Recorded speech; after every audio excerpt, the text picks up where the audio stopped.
भारत के उत्तर पूर्व में ब्रह्मपुत्र के किनारे एक पहाड़ी पर स्थित है ऐसा मंदिर जहां देवी को सिर्फ एक प्रतिमा के रूप में नहीं बल्कि पृथ्वी के एक जीवंत हिस्से के रूप में पूजा जाता है। जहां हर दीवार, हर दरार के पीछे छिपा है एक गहरा रहस्य। जहां तांत्रिक साधक गुप्त अनुष्ठानों से ब्रह्मांड की शक्तियों को साधने की कोशिश करते आए हैं। आज हम परत दर परत इन्हीं रहस्यों के बारे में बात करेंगे और जानेंगे कि कामाख्या देवी मंदिर सिर्फ आस्था का नहीं बल्कि इतिहास, विज्ञान और गूढ़ रहस्यों का भी केंद्र क्यों है।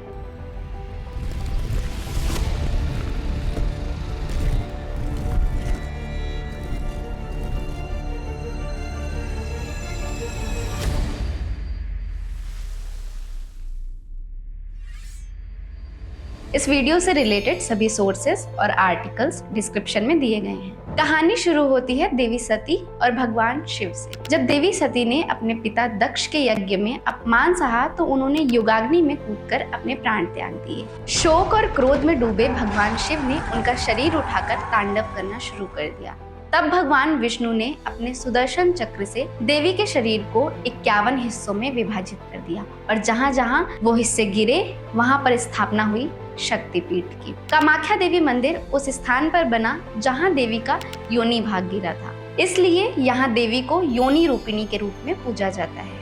आज जो मंदिर हम देखते हैं वह 16वीं शताब्दी में कूच राजा नर नारायण और उनके सेनापति चिला राय ने पुनर्निर्मित करवाया था। लेकिन कहानी यहीं खत्म नहीं होती। आर्कियोलॉजिस्ट ने नीलाचल पहाड़ी पर खुदाई में 5वीं सदी के अवशेष खोजे हैं। इसमें सबसे रहस्यमय खोज थी उमाचल इंस्क्रिप्शन, जिसमें राजा सुबाहु और योगिनी तंत्र का जिक्र किया गया है। यह इंस्क्रिप्शन बताता है कि यहाँ सिर्फ पूजा नहीं होती थी बल्कि यह तांत्रिक विश्वविद्यालय जैसा केंद्र था जहाँ साधक ऊर्जा, तंत्र और ज्योतिष का अध्ययन करते थे। मंदिर का आर्किटेक्चरल स्टाइल भी अनोखा है। यहाँ नागर शैली और असम की नीलांचल शैली का मेल दिखता है। विशाल गुंबद, कलश और गर्भगृह तक जाती संकरी सीढ़ियां, हर पत्थर एक अनोखी कहानी कहता है।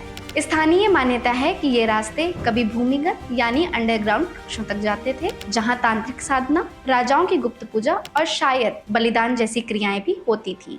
हर साल जून में जब असम में मानसून आता है, यहाँ अम्बुबाची मेला लगता है। इस वक्त पूरे 3 दिन मंदिर के द्वार बंद रहते हैं। मान्यता है कि इस समय देवी का मासिक धर्म यानी मेंस्ट्रुएशन साइकिल होता है। चौथे दिन जब मंदिर के द्वार खुलते हैं, लाखों श्रद्धालु प्रसाद के रूप में देवी के वस्त्र और लालिमा युक्त जल प्राप्त करते हैं। वैज्ञानिकों का मानना है कि लालिमा का कारण गर्भगृह में बहने वाले पानी में लौह अयस्क यानी आयरन ओर की मात्रा है। लेकिन आस्थावानों के लिए यह देवी की जीवंत उपस्थिति और स्त्री ऊर्जा का सबसे पवित्र प्रतीक है। कामाख्या देवी की पूजा सिर्फ ब्राह्मणी परंपराओं का हिस्सा नहीं है। इसकी जड़ें खासी और गारो जैसी जनजातियों की धार्मिक परंपराओं से भी जुड़ी हुई हैं। कामाख्या नाम पॉसिबली खासी भाषा के का मेई खा से लिया गया है। पुरानी लोक कथाएं कहती हैं कि यहाँ पर रात में देवी की 64 योगिनियों का नृत्य होता है और यहीं से योगिनी तंत्र की परंपरा की शुरुआत हुई। कालिका पुराण जैसे ग्रंथों में गूढ़ वामाचार अनुष्ठान का विस्तार से जिक्र किया गया है, जो आज भी